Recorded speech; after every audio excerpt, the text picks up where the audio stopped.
안녕하세요.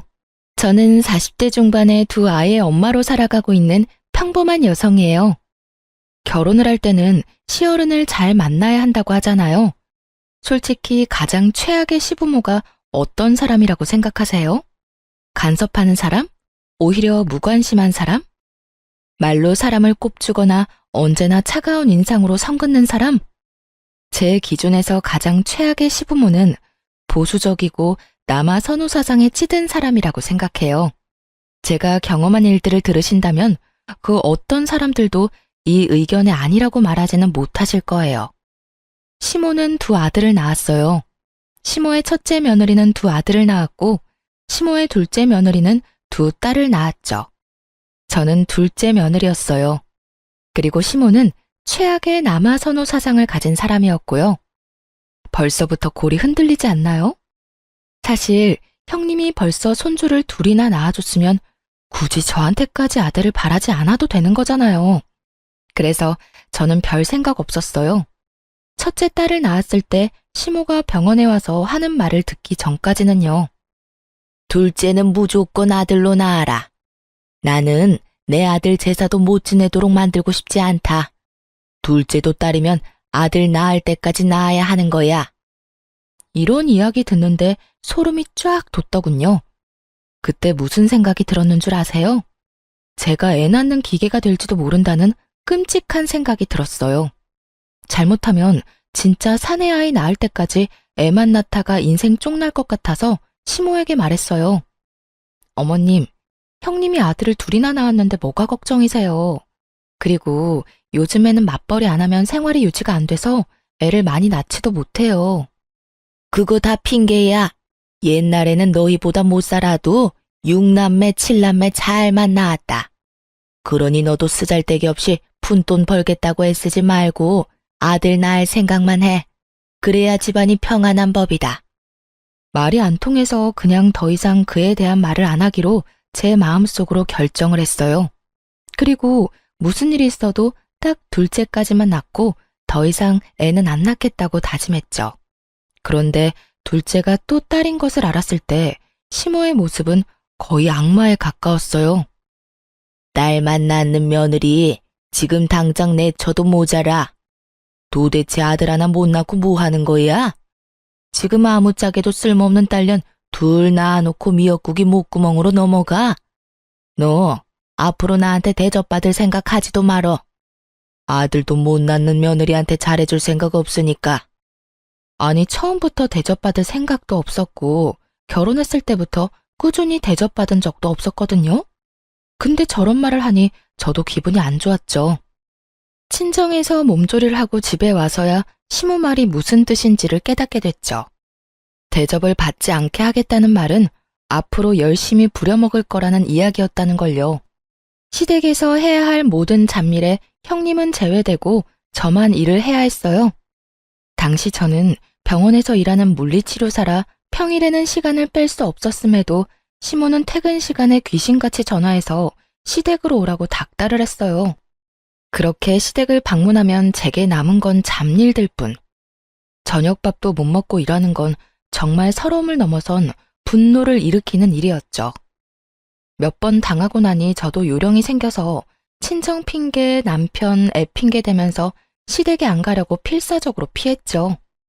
그러다가 결혼 6년 차 김장철에 급기야 일은 벌어지고야 말았어요. 시모는 배추를 40kg를 준비했더라고요. 솔직히 맛도 없어서 가져가도 잘 먹지도 않은 김치, 그렇게 적은 양만 하시라 말해도 꼭 사람 생고생 시키는 걸 보고 싶은지 양을 늘리더니 결국 이번에는 엄청난 양을 하게 된 거죠. 16포기쯤 되니까 배추를 절이는 것도 일이더군요. 빨간 대야에 소금물을 받아넣고 배추를 절이고 그걸 베란다로 옮기려는데 글쎄 그 무거운 걸 들고 있는 상태에서 발을 삐끗해 버린 거예요.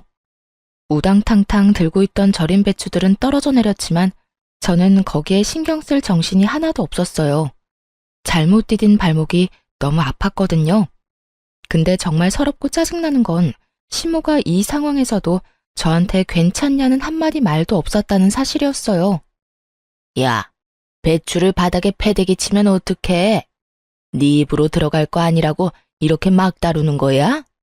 그리고 소금을 다 띄었잖아. 나중에 가전이랑 가구랑 녹슬면 네가 다 책임질 거야. 깨끗하게 해놓고 가. 사람이 다쳤으면, 그것도 자기 집 김장을 하다 다쳤으면 따뜻한 말 한마디 해줘야 하는 게 정상 아닌가요? 일단 자리에서 일어섰어요. 그리고 시모한테 말했죠.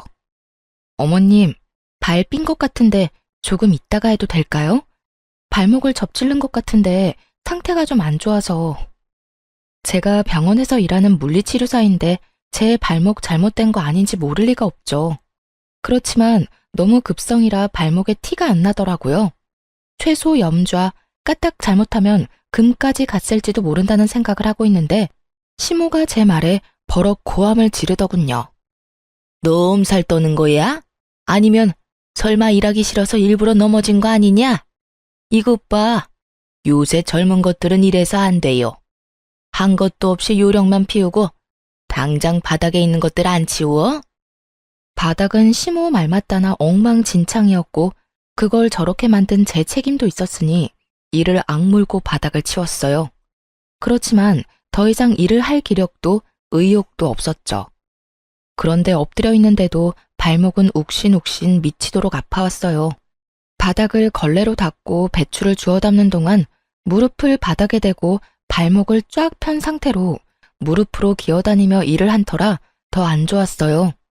장승처럼 서서 저를 내려다보며 제가 그걸 치울 때까지 손 하나 거들지 않는 시모를 무시하고 저는 그 자리에 털썩 앉아 바지를 걷어 올렸어요. 다치고 나서 30분은 넘게 지난 상황이었거든요. 상황이 생각보다 엄청 심각했어요. 발목 관절이 보이지 않을 만큼 부어오른 발목은 둘째치고 복숭아뼈를 타고 위로 올라와 종아리까지 새까맣게 멍이 들어 있었거든요. 게다가 만져보았을 때는 엄청난 열까지. 발가락 움직이는 것도 잘 안 되는 걸 보니 뭔가 크게 문제가 생긴 게 틀림없어 보였죠. 제 발목을 보고도 시모는 코웃음 치더군요. 발 삐었나 보네. 그 정도는 하루 쉬고 나면 가라앉으니까 오늘은 할 일 다 끝내놓고 가. 할 일이란 건 배추를 절이는 일일 거고 그건 아직 절반도 넘게 남아 있었어요. 저는 시모 말을 무시하고 폰을 열었죠. 네, 제가 발목을 접질렀는데 지금 열도 나고 꼼짝도 못할 정도로 아파서요. 네, 도와줄 사람도 없고요. 오른쪽 발목이라 제가 직접 차를 몰 수도 없어서 구급차를 좀 보내줬으면 좋겠어요. 지금 열이 발목뿐만이 아니라 몸에도 나고 있어서. 제가 전화한 곳은 119 구급센터였어요. 저 스스로 차를 운전할 수도 없고 저를 데려다 줄 생각도 없는 시모를 두고 선택할 수 있는 방법은 많지 않았어요. 게다가 시댁은 도시 외곽에 있었기에 택시도 잘 다니지 않던 곳이었거든요. 야, 너 꾀병이면서 구급차까지 불렀어? 일하기 싫어서 이렇게까지 하는 거야? 젊은 것들이 식은 머리가 없어서 지금 내놓은 건 다 하고 가야 할 거 아니야. 저한테 욕을 하던 말던 저는 주섬주섬 제 짐을 챙겼어요. 널브러진 배추들과 소금물이 담긴 커다란 고무통은 그대로 놔두고 말이죠. 구급차가 빠르게 시모집 현관문을 두드렸고 구급대원이 들어와서는 저를 부축했어요. 도와줄 사람이 없다고 해서 그런지 화를 내며 짜증을 내는 시모를 힐끗 쳐다보더라고요. 그래서 말해줬죠. 제 발목이 이 지경이 됐는데도 꾀병이라고 말하는 사람이에요. 이 다리로 배추를 다 절이고 가라니 말이 되는 소리예요? 구급대원도 진상과 엮이고 싶지는 않은지 시모를 모른 척하고는 구급차로 이동했어요. 다쳐서 구급차를 타고 병원을 가는데 마음이 한없이 편해지더라고요. 시모 면상 안 봐도 된다는 생각이에요. 그렇게 병원에 도착한 저를 기다리고 있던 건 의사의 무시무시한 소식이었죠. 발목 상태가 많이 안 좋아요. 다쳤을 때 바로 병원을 오셨으면 이렇게 뼈가 어긋나지는 않았을 텐데요. 다치고 발 많이 쓰셨어요? 네, 배추 절이다가 이렇게 됐는데 어머님이 바닥에 떨어진 거 당장 다 치우래서 엎드린 채로 좀 치웠어요. 그래서 그런 것 같아요. 아이고, 고생 많으셨겠네요. 어쨌든 지금 수술은 필요합니다. 열어서 고정시켜서 핀 박아야 해요. 제발 실금 정도만 갖기를 바랬는데 결국은 골절 진단에 고정술을 해야 한다는 말을 들으니 그제야 화가 막 치밀어 오르더라고요. 제 직업이 병원에서 일하는 물리치료사인데 지금 이 발목 때문에 그 일도 제대로 못하게 될지도 모르잖아요. 적어도 2달 병원 신세 지는 건 당연해 보이는 발목을 보며 제가 한숨을 푹푹 내쉬고 있는데 전화통에는 불이 나더군요. 야, 너 왜 안 와? 병원에서 사진 찍고 볼 거 다 봤으면 와서 김장해야 할 거 아니야? 배추라도 다 절이고 가야지. 일하다 중간에 내빼는 게 어딨어? 너 이런 식이면 나도 너 가만 안 둬. 딸밖에 못 낳은 년이 시댁에서 일도 안 해? 그럼 내가 뭐하러 너를 며느리로 받아들였겠니? 본부는 다 해야지. 아프다고 안 하고 힘들어서 못하고 그런 게 우리 집에서 통할 거라고 생각해? 수술을 해야 한다는 말을 하고 이성적으로 이야기를 풀어보려는 저도 순식간에 분노 게이지가 찰 만큼 선을 확 넘는 발언에 저도 빽 성질을 냈어요. 사람이 아파서 병원에 와 있는데 어떻게 그런 말씀을 할 수가 있어요? 그리고 무슨 일만 있으면 저한테 딸밖에 못 낳은 년이라면서 뭐라고 하시는데 그런 어머님도 딸이에요. 한가족 된 사람 가슴으로 품어줘도 모자랄 판에 그거 하나로 이렇게 사람 하나 괴롭히니까 기분 좋아요? 누가 들어도 당연한 제 말에 화가 나는지 시모가 전화를 뚝 끊더군요. 그리고 얼마 지나지 않아 남편에게 전화가 왔어요. 야근을 한다며 늦게 들어올 거라고 했던 남편인데 갑자기 전화를 하니 눈치가 딱 오더군요. 시모가 남편에게 무슨 말을 했구나 하고요. 전화를 받으니 남편의 고성이 날아오더군요. 저희 남편은 다 좋았는데 이거 하나가 단점이었거든요. 평상시에는 무슨 일이 있어도 무덤덤한 사람이 시모가 무슨 말만 하면 앞뒤 안 가리고 저한테 성질부터 내고 보는 거요. 시모가 얼마나 아들을 아꼈으면 시모 말이라면 똥으로 매주를 쓴데도 믿을 사람으로 큰 거예요. 야, 너 집 난장판으로 해놓고 갔다는 거 사실이야? 엄마가 전화 와서 나한테 하소연을 다 하더라. 도대체 무슨 생각으로 그런 짓을 한 건데? 아, 일도 바빠 죽겠는데 좀 잘하자. 엄마 비위 맞추는 것도 며느리 할 일이잖아. 야, 내가 그 비위 맞춰주다가 발목 수술까지 하게 됐는데 무슨 헛소리야. 너 나한테 그딴 거 시키려고 결혼하자고 했어? 아니면 딸 둘 낳고 나니까 너도 내가 하찮아 보여? 내가 너희 집 하녀냐고. 친놈이? 아, 바락바락 화를 내는데 발목이 엄청 쑤셔오더라고요. 흥분하니까 통증이 더 심해지는 것 같아서 저는 옆에 서 있는 간호사를 잠깐 불렀어요. 그리고 제 전화기를 넘겨주며 간호사에게 부탁했어요. 이 전화가 제 남편인데 지금 제 상황을 좀 설명해 주시면 안 될까요? 제가 화를 내니까 발이 너무 아파서. 제 부탁에 간호사가 살신성인의 자세로 제 전화를 받아 사실만 딱딱 알려주더군요. 네, 환자분 발목은 완전히 부러져서 어긋나셨어요. 금식하고 내일 수술을 하셔야 해요. 핀 박는 수술이라서 시간은 좀 걸릴 수 있고요. 최소 2달은 조심하셔야 하고 박아놓은 핀을 뺄 때까지는 안에 핀 박고 생활하셔야 하고요. 구구절절 간호사가 설명을 해주고는 제게 전화기를 주더군요. 남편이 뭐라 말하려는데 저는 전화를 끊었어요. 그러자 야근을 접고 응급실로 달려왔더라고요. 이게 다 무슨 일이야? 엄마는 당신 다쳤다는 말 없었는데. 당신한테는 어머님 말이 법이야? 어머님한테 무슨 짓 했냐고 묻고 네 눈으로 똑바로 봐 내가 어떤 꼴인지. 이런 꼴인데도 나한테 김장이나 하라고 난린데 당신이 나한테 위로도 못할 망정 어머님하고 같이 붙어서 나란히 내욕을 해? 누가 봐도 심각한 제 다리에 남편이 꿀먹은 벙어리가 되더군요. 괜찮냐는 말 한마디가 나올 수나 있었겠어요? 염치라는 게 있는 놈이면 아무 말도 못하는 게 정상이지. 그런데 남편이 제 눈치만 보는 동안 시모에게 또 전화가 오더군요. 저는 제가 받지 않고 남편에게 넘겼어요. 왜 나한테 줘? 그 전화 내용을 들어보면 내가 왜 주는지 알 거야. 잔말 말고 전화나 받아. 네. 전화를 받았는데 시모 목소리가 수화기를 뚫고 제 귀에까지 오더군요. 야, 우리 아들한테 일렀으니까 너 꾀병 부리지 말고 어서 집에 와. 일하기 싫다고 다친 척하는 게 말이 돼? 버러지도 그런 짓 안 해. 네가 눈에 뵈는 게 없어서 지금 배짱 부리나 본데? 어머니, 와이프 지금 다리 다쳐서 꼼짝달싹도 못해요. 아픈 사람한테 전화해서 이게 무슨 행동이세요? 제가 여태껏 어머니 편 많이 들어드렸지만 아픈 사람한테 이러시면 안 되죠. 제발 앞으로 자중하세요, 제발. 잘 모르시면 가만히나 계시라고요. 저한테 전화해서 고자질하지 마시고. 남편이 시모에게 소리를 치자 시모도 당황한 눈치였어요. 하긴 발목이 박살이 난 마누라 앞에서 지 어머니 편드는 놈이면 당장이라도 이혼을 했겠죠. 그렇게 저는 그 다음날 금식 후 수술에 들어가게 됐고 8주 동안 입원을 해야 했어요.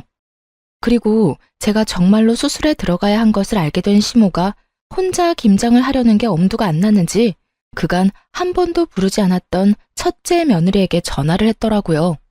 그런데 그 첫째 형님이 바쁘다며 시모의 부탁을 거절했다더라고요. 결국 아끼고 아끼던 첫째 며느리와 싸운 시모는 혼자서 김장 40kg를 했답니다. 시부가 도대체 무슨 정신으로 그 많은 양을 며느리한테 시키려고 했냐고 정신 사나우니 빨리 눈앞에서 치우라고 호통치는 바람에 결국 시모가 혼자서 김장을 다 했다고 하더군요. 그 이야기 듣는데 속이 얼마나 시원한지. 저를 괴롭히려는 의도였는지는 알 수 없지만 시모만 고생하게 됐으니 사람 일은 한 치 앞도 알 수가 없는 거더라고요. 2달 동안 일을 쉬어야 했지만 시모가 곤란해졌다는 것만으로도 십몇 묵은 체증이 다 내려가는 것 같은 개운함이 있었어요. 그 뒤로 시모가 저를 괴롭힐 때마다 발목 이야기를 했더니 더 이상 저를 그만큼 괴롭히지는 않았어요. 그리고 저도 뭐가 좋다고 괴롭히고 차별하는 시모와 같이 있고 싶겠어요? 그래서 시댁과는 대면대면하게 살았죠. 다행인 건 남편은 그런 일에 별로 신경을 안 쓰더라고요. 그런데 완전히 인연을 끊을 수는 없더라고요. 가끔씩 타이밍이 안 좋아서 애들을 맡길 일이 생겼거든요. 결혼 15년 차에 남편이 허벅지와 엉덩이 통증으로 병원을 방문했어요. 그런데 대퇴골두 무혈성 괴사라는 이상한 병으로 수술을 해야 한다는 이야기를 들었거든요.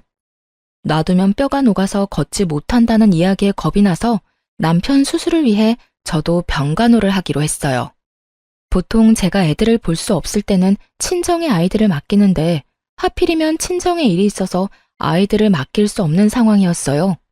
친언니에게 부탁을 하니 학교 어린이집 마치고 자기 전까지는 언니가 봐줄 수 있다고 하더군요. 하지만 언니네 집은 시부모와 합가해서 살고 있으니 잠을 재워주는 건 좀 그렇다고 하더라고요. 아무래도 눈치가 보일 수밖에 없는 것 같았어요. 그러다 보니 저녁부터 아침까지 봐줄 사람을 찾는 게 쉽진 않더군요. 그래서 어쩔 수 없이 시모에게 전화를 했죠. 어머님, 남편 수술하고 혼자 목발 짚을 수 있을 때까지만 우리 애들 저녁 9시부터 아침 8시까지만 봐주실 수 있으세요? 그 외의 시간은 저희 친정언니가 봐줄 거라서. 그러나 시모는 시큰둥하더군요. 네 애들을 내가 왜 봐? 귀한 아들도 아니고 딸년들을 둘이나 나더러 보라고? 싫어. 다른 사람한테 물어봐. 결국 이야기는 더 이어지지도 못하고 끊어졌죠. 저는 남편에게 부탁했어요. 다른데 아무리 찾아봐도 맡길 곳 없으니 그래도 혈육이라면 봐주지 않을까 하고요. 남편이 시모에게 전화해 부탁하자 그제야 어렵사리 봐주겠다고 하더군요. 걱정되는 마음에 남편에게 한마디 덧붙여 보냈어요. 그냥 애들 아침밥만 주고 저녁에 잠만 재워주면 된다고요. 다른 거 다 제 언니가 해줄 거라고. 그렇게 일주일 동안 애들이 시모와 제 언니 집을 왔다 갔다 하며 생활하게 됐어요. 걱정이 안 되는 건 아니었지만 언니가 애들을 잘 봐줄 거라고 생각하고 저도 남편 병간호를 했어요. 그런데 애들을 시모와 언니에게 맡긴 지 4일째 되는 날, 친정언니가 전화를 했어요. 김서방 간병하느라 바쁘지? 다른 게 아니라 내가 이런 말 하기는 좀 조심스럽기는 한데 아무리 생각해도 아닌 것 같아서 연락했어. 조심스럽게 말하는 언니 때문에 저도 덩달아 조심스럽게 물었죠. 무슨 일 때문에 그래? 애들 때문에 많이 힘들어? 아님 혹시 무슨 일이라도 생겼어? 애들을 못 봐준다는 말을 할까봐 전전긍긍하는 제게 언니가 던진 말은 충격에 가까운 고발이었어요. 너희 애들 지금 4일째 아침밥도 못 먹었대. 게다가 저녁에도 할머니가 청소며 빨래며 온통 일만 시키느라 숙제도 못하고 올 때마다 애들이 걸신 들린 것처럼 먹어. 너희 시어머니 문제 있는 거 아니야? 뭐? 아침밥을 안 먹었다고? 꼴랑 11, 7살밖에 되지 않는 아이들이었어요. 영양을 충분히 섭취해야 할 시기에 아침밥을 안 먹였다는 이야기에 충격을 받은 제가 되물었죠. 그래, 애들이 저녁마다 너네 시댁에 가기 싫어서 울음바다야. 어린애들한테 자기가 어지럽힌 거 치우게 하는 것까지는 나도 이해해. 하지만 애들한테 할 말 못할 말까지 다 하는 건 좀 아니지 않니? 첫째는 이제 말도 다 알아듣고 분위기도 다 읽을 줄 아는데 들어보니까 거기 맡겨서 될 일이 아니야. 아니, 애한테 너는 딸이라서 쓸모없다는 말을 왜 하신 거야? 그러면서 너희 엄마가 너희 버리고 갈 거라는 말도 안 되는 말까지 하지 않나? 진짜 문제 있는 거 아니니? 그 이야기를 듣는데 속 안에서 천불이 나는 기분이 들었어요. 제가 원한 건 잠자리와 아침 식사뿐이었는데 시모는 그 시간 내내 애들을 괴롭히고 밥도 안 먹인 데다가 엄마 욕, 애들이 듣지 않아도 될 말들까지 생각 없이 짓거린 거예요. 조용한 제가 얼마나 화났는지 눈치챈 언니가 슬쩍 저한테 그러더라고요. 나도 눈치는 좀 보이는데 거기보다는 여기가 훨씬 괜찮은 것 같으니까 남은 며칠간은 우리 집에서 재우고 학교 보내고 할게. 예, 너희 그거 어떻게 좀 해야 한다. 딸들은 빨라. 상처도 얼마나 잘 받는데. 그런 이야기 들으면 얼마나 서럽겠니? 그것도 친할머니인데 진짜 너무하잖아. 애들 불쌍해서 진짜. 그 이야기를 듣는데 부들부들 떨리더라고요. 아무리 손녀딸 싫다고 말했어도 재우고 아침밥 먹이는 정도는 해줄 거라고 생각했어요. 핏줄이니까. 언니 전화를 끊고 나와서 시모에게 전화를 했어요. 어머님, 혹시 애들 아침밥 내내 굶겨서 보내셨어요? 누가 그래? 첫째 그게 그러든? 그놈의 계집애 입도 싸지. 제 엄마 닮아서 야가 빠졌네. 며칠 밥 안 먹는다고 안 죽는다. 그리고 일찍 못 일어난 걔들 탓이지 내 탓이냐? 애들을 어떻게 교육하길래 늦잠을 자도록 만들어? 애들이 늦잠 자는 게 뭐가 그렇게 화가 나실 일이에요. 깨워서 밥 먹이면 되죠. 제가 애들 하루 종일 봐달라고 한 것도 아니고 아침밥 먹여서 학교만 보내달라는 게 그렇게 어려우셨어요? 정말 너무하시는 거 아니냐고요. 그러면 네 새끼 네가 키워야지 왜 나한테 맡겨? 네가 뭘 잘했다고 지금 나한테 큰 소리를 쳐? 남편 병수발 든다고 지금 나한테 생색 내려나 본데 그건 당연한 일이야. 병수발 들면서 애들 보는 것도 당연히 네가 해야 할 일이고 어디서 배워먹지도 못한 것이 소리만 요란하지. 시모와 이대로 이야기하다가는 진짜 할 말 못할 말 다 할 것 같아서 남편에게 이야기하려고 전화는 일단 끊었어요. 그리고 남편에게 말했죠. 여보, 어머님 너무하신 거 아니야? 애들 밥도 안 먹이고 학교 보내셨대. 어떻게 그러실 수가 있어. 형님네 아들이었어 봐. 고기 반찬에 원하는 거 다 해주면서 먹여주셨을걸? 당신이 어머님한테 이야기 좀 해봐. 우리 애들 불쌍하지도 않아?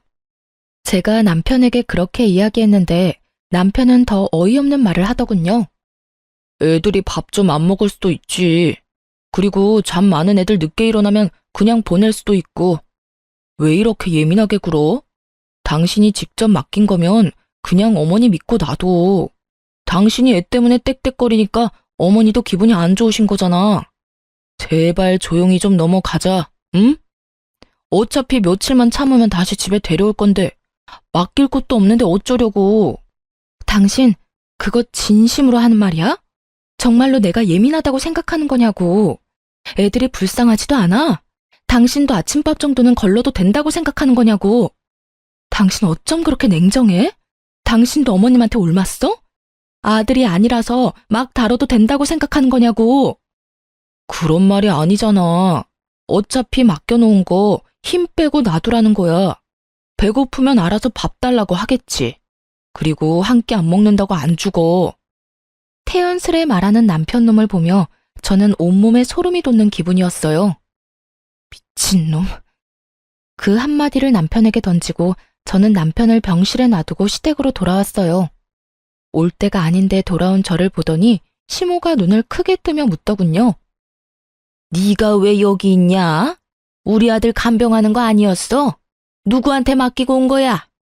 저는 그런 시모 말도 무시하며 애들 짐부터 쌌어요.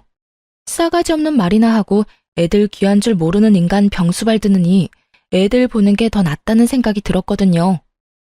남편 혼자 놔두고 왔어요. 어머님이 우리 애들 그런 식으로 취급하는 줄도 모르고 제가 미친 짓을 했네요. 고양이한테 생선을 맡긴 꼴이었지. 불쌍한 내 새끼들 굶고 눈치 봐가며 할머니 집에 있는 줄 알았으면 남편 병수발이나 들고 있지 않았을 거예요. 지금이라도 알았으니 애들 데리고 갈게요. 제 말에 시모가 어이없다는 듯 저를 돌려 세우더군요. 너 지금 나한테 시위하니? 그래서 남편은 놔두고 애들 데려가겠다고? 그렇게는 못해. 내 새끼 아픈데 어딜 가려고? 저는 시모 손을 탁 내쳤어요. 네 새끼 네가 키우라면서요. 남 손에 맡기지 말라면서요. 그러면 어머님 새끼도 어머님이 키우세요. 아픈데 잠이 오겠어요? 아침밥 굶은 것만 봐도 속이 다 뒤집어지는데 남의 손에 왜 맡겨요? 어머님이 가서 씻겨주고 닦여주면서 수발이나 드세요. 나는 내 새끼들 키울 테니까. 뭐? 야, 너 진짜로 병원 안 가? 우리 아들 보러 안 가는 거야? 시모는 제 뒤를 쫓아나오면서 자꾸만 저를 붙잡으려고 하더군요. 확 뒤돌아선 제가 시모에게 경고했어요. 안 가요. 내 새끼들 배 곱는 거보다는 안 힘드니까 오늘부터는 어머님이 아들 병간호하세요. 그렇게 애들 데리고 집에 돌아온 저는 미안하고 서러운 마음에 애들 붙잡고 눈물만 흘렸어요. 울지 말아야지 하는데도 미안한 마음만 들잖아요. 도리어 애들이 저에게 울지 말라며 엄마 잘못 아니라고 말해주는데 이것들을 두고 제가 망할 남편놈 병간호나 하고 있었다는 사실이 참을 수 없이 기분이 더러워졌어요. 그런데 저녁까지 제가 돌아오지 않으니 남편놈한테 전화가 왔더군요. 당신 뭐 하는데 오지를 않아? 미쳤어? 환자 놔두고 뭐 하자는 건데? 내가 아까 이야기했지. 나 도저히 어머님한테 애들 못 맡기겠으니까 내가 직접 애들 볼게. 당신 병간호는 어머님이 해주실 거야. 네 새끼 네가 키우라는데 그럼 내가 키워야지 누가 키워? 당신은 어머님 자식이잖아. 그러니까 어머님한테 병간호 받아. 난 안 갈 거니까. 당신 정신 나갔어? 어머니하고 그런 걸로 싸우자면 어쩌자는 건데? 어머님이 애들 굶겼다고. 일주일 내내 굶기는 게 할머니가 손녀들한테 할 짓이야? 어머님도 나쁘지만 당신도 나빠. 애들이 굶는다는데 뭐? 너 같은 걸 남편이라고 데리고 산 내가 병신이지. 자식들 밥 굶기고 할머니한테 눈치 보게 만들면서까지 너하고 살고 싶은 생각 없어. 세상 천지에 배 터지게 먹여주는 할머니는 봤어도 애들 밥 안 주는 할머니는 처음 봐. 게다가 애들한테 무슨 말 했는지 알고는 있어? 애들한테 너희가 딸이라서 쓸모가 없단다. 너희가 딸이라서 너희 엄마가 너희 버리고 간단다. 이런 말을 했다는 것도 믿기지를 않아. 내가 왜 이런 소리 내 자식들한테 듣도록 만들어야 하냐고. 대답 좀 해봐, 이 나쁜 놈아. 뭐? 어머니가 애들한테 그런 소리를 했다고? 당신이 잘못 들었겠지. 손녀들한테 그런 소리를 했을 리가 없잖아. 물어봐, 직접. 시모가 남편 옆에 있었는지 남편이 시모에게 따지듯 묻는 소리가 들렸어요. 그랬더니 시모가 당당하게 답하더군요. 왜 그걸 나한테 따지니? 네 마누라가 딸만 낳은 게 내 탓이야? 그럼 아들을 낳았으면 될 거 아니냐? 그런 말 좀 했기로써니 뭐가 그렇게 잘못된 일이야? 나 어릴 적에는 그것보다 더한 말도 듣고 자랐어. 너 없어도 우리 집 잘만 돌아가. 첫째 며느리가 다 잘해줄 거다. 그러니 나갔으면 그냥 그대로 애새끼들 데리고 나가. 다시 이 집에 돌아올 생각 말고. 얼굴 안 보니까 속이 시원하네. 저는 시모 말에 코웃음 쳤어요. 김장하러 오라고 부탁한 것도 거절당했다면서 잘하기는. 착각은 자유지. 그리고 우리 이혼하자. 난 이런 집안에서 못 살아. 여보, 잠깐만. 남편이 뭐라 말하던지 말던지 전화 끊고 이혼 소송 시작했어요. 그런데 며칠 아들 자식 간병일 해보더니 힘들었는지 시모가 전화와서는 저더러 어이없는 말을 하더군요. 이혼 기간 중에도 네가 우리 아들 안 사람이고 내 며느리다. 그러니 네 남편 병간호하러 들어와. 어디 며느리가 시어머니한테 일을 다 맡겨놔?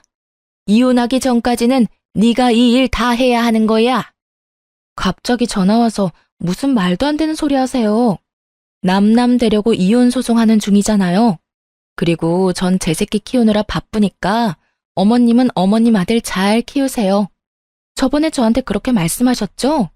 자기가 꺼낸 말 정도는 지켜주시죠. 전화해놓고 본전도 못 찾은 시모는 씩씩거리며 저한테 따지더라고요. 너 정말 이렇게까지 해야겠어? 네 딸들한테 고작 그딴 말 했다고 나한테 이러는 거면 너 실수하는 거야. 시어머니가 딸보다 아들 더 원할 수도 있지. 어디서 속 좁게 이런 식으로 사람을 골탕 먹이려고 들어? 그러니까요. 앞으로도 평생 그렇게 사실 거죠? 그러니까 이혼하는 거라고요. 저는 그런 곳에서 내 새끼 키우면서 못 살아요. 억만금을 줘도 그런 곳에서 살고 싶지 않은데 볼 것도 없는 집안 뭐하러 듣기 싫은 소리 들어가며 살아요? 이참에 우리 헤어지고 각자 갈 길 가요. 이런 식으로 연락하지도 마시고요. 그리고 저번에 저한테 뭐라고 하셨죠? 첫째 며느리가 잘해줄 거라고 하셨죠? 그러니까 저한테 전화하지 말고 손자들 둘이나 낳아준 첫째 며느리한테 전화하세요. 시모는 여전히 당당하더군요. 그래도 자기 힘드니까 금방 연락 오는 거 보세요. 아주 저를 식모처럼 생각하고 있는 게 눈에 다 보이더라고요. 언제는 첫째 며느리가 다 해줄 것처럼 자신만만하더니 이제 와서 꼬리 말고 저를 찾는 꼴이 너무 웃겼어요. 그렇게 이혼은 저에게 좀 더 유리하게 해결됐어요. 저희가 살던 신혼집도 처음부터 공동명의에 반반 부담한 거라 그대로 나눴고 친권, 양육권, 위자료 싹 다 제가 가져왔어요. 저는 받은 돈과 은행에서 대출한 금액으로 딸아이 둘과 같이 살 집을 샀어요.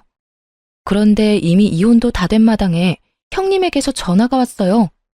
결혼 기간 동안 얄미운 사람이기도 했고 항상 저한테 일 시키고 본인은 몰래 빠져나가던 사람이라 좋게 볼 수는 없는 사람이었어요. 동서, 잘 지내? 아휴, 나 동서네가 이혼하고 나서부터 어머님한테 끌려다니느라 힘들어 죽겠어. 이혼하니까 많이 편하지? 어쩐 일로 전화하셨어요? 동서는 도련님이랑 다시 잘해볼 생각은 아예 없어? 이제 막 이혼한 사람에게 이런 걸 물어보는 형님에게서 뭔가 머뭇거리는 느낌이 들었어요. 왜 그런 걸 물어보세요? 이혼한 동서한테 이런 말 꺼내기도 민망하긴 한데 아버님이 얼마 전에 쓰러지셨거든. 그래서 어머님이 나한테 합가해서 아버님 수발을 같이 들자고 하는 거야. 근데 동서도 잘 알잖아. 나는 그런 일 여태 해본 적도 없고 바쁘기도 많이 바빠서. 인간이 이렇게 비양심적이어도 되나요? 어떻게 이혼한 동서에게 시부 수발을 들기 위해 이혼을 다시 생각해보라는 말을 할 수가 있는지 이해가 전혀 안 갔어요. 죄송한데 저는 생각 없어요. 싫어서 이혼한 거고 이혼 서류에 잉크도 아직 덜 말랐어요. 그리고 무엇보다 그 집안 저는 두 번 다시 가고 싶지 않아요. 형님은 아들을 둘이나 낳아서 여태껏 시어머니 등살에서 잘 피해 다니셨죠? 저는 그 잔소리, 악담 모두 맨몸으로 다 받았어요. 그쪽으로는 머리도 두고 싶지 않은 게 제 마음이에요. 시아버지 그렇게 되신 건 안타깝지만 그건 이제 가족들이 상의해야 할 문제지 생판 남인 저한테 이야기해서 될 건 아니라고 생각해요. 차갑고 냉정하게 딱 잘라 말하고 나니 형님도 당황했는지 급하게 전화를 끊었어요. 그리고 나중에야 그 집안 소식을 들을 수 있었어요. 정말 웃겼던 게 그렇게 믿고 의지하려던 첫째 며느리는 시모 요구에 거절한 것도 모자라 아주버님을 들들 볶았던 모양이에요. 아주버님이 시모를 찾아와서는 시모에게 미쳤냐고 진짜 노망난 거 아니냐고 악담을 퍼부었답니다.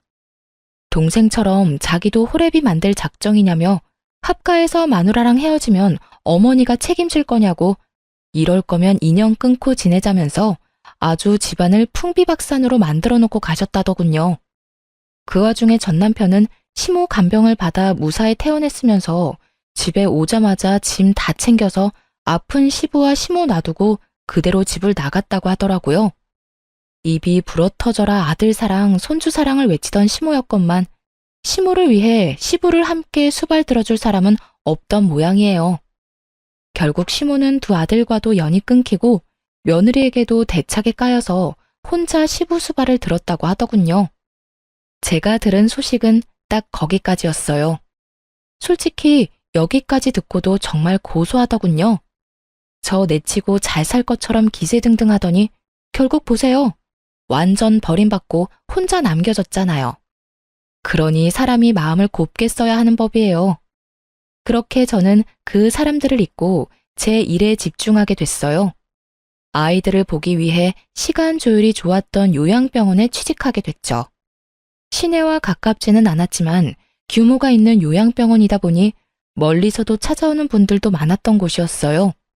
그런데 하루는 제가 치료하는 어르신이 잔뜩 인상을 찌푸린 채로 컨디션이 완전 엉망이 돼서 오셨더라고요. 어르신, 오늘따라 몸 상태가 별로 안 좋네요. 어제 잠 못 주무셨어요? 아유, 선생, 말도 마. 같은 방에 웬 할망구가 하나 왔는데 얼마나 화가 많은지 무슨 말만 하면 난리쳐서 내가 며칠째 잠도 제대로 못 잤어. 병원에 입원하다 보면 아무래도 단체 생활이다 보니 원하는 사람하고만 같이 있을 순 없어요. 같은 방 사람 잘 만나는 것도 어떻게 보면 복권 당첨 같은 거와 비슷한 거거든요?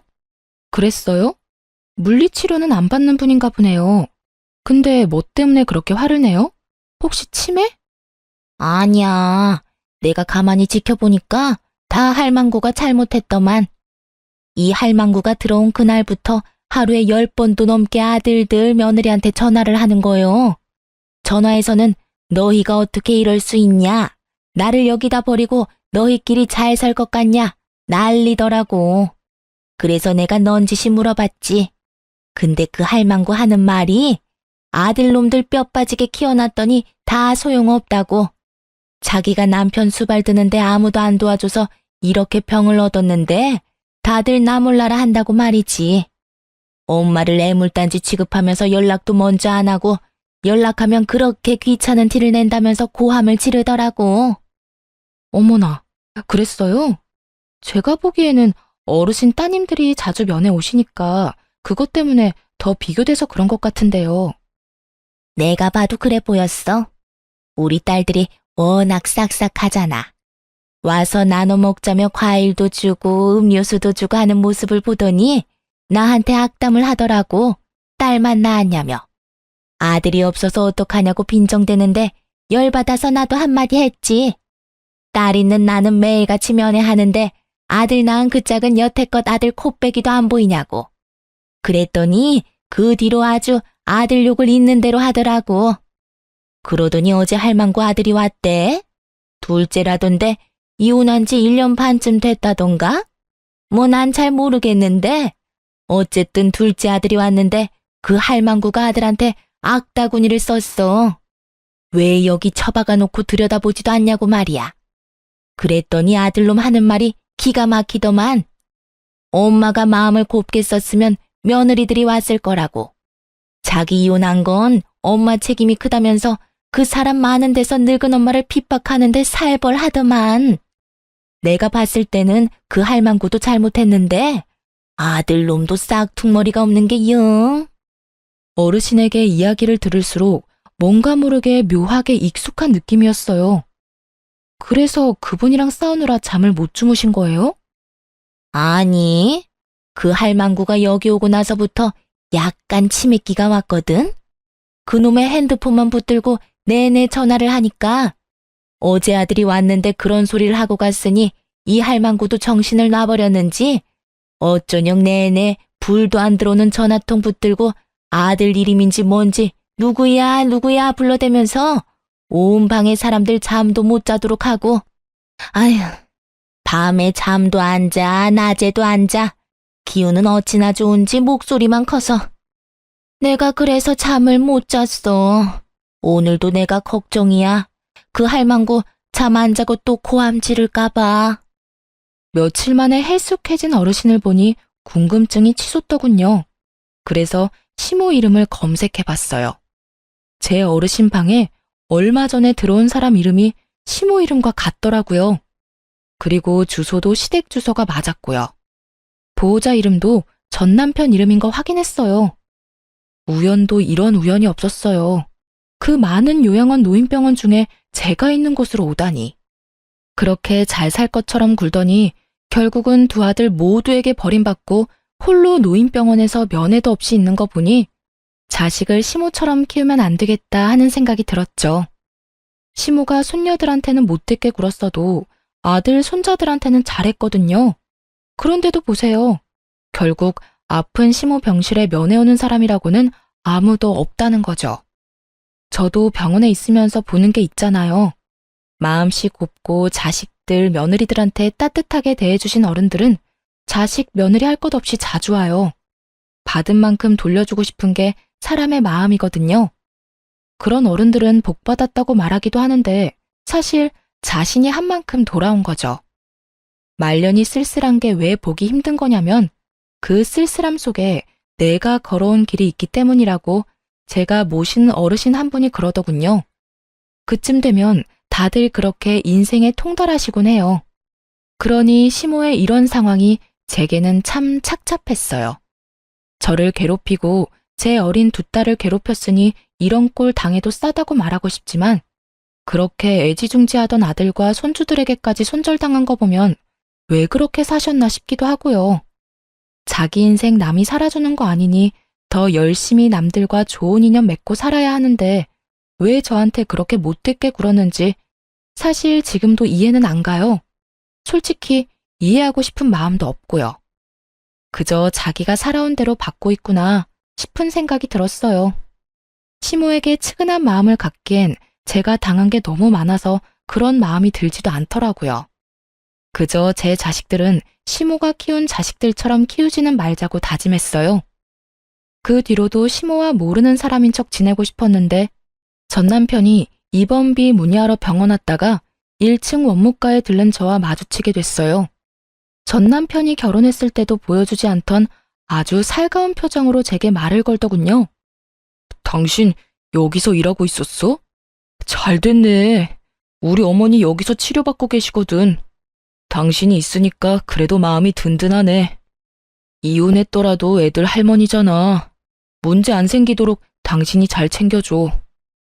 끝까지 이기적인 인간이더군요. 그리고 웃겼어요.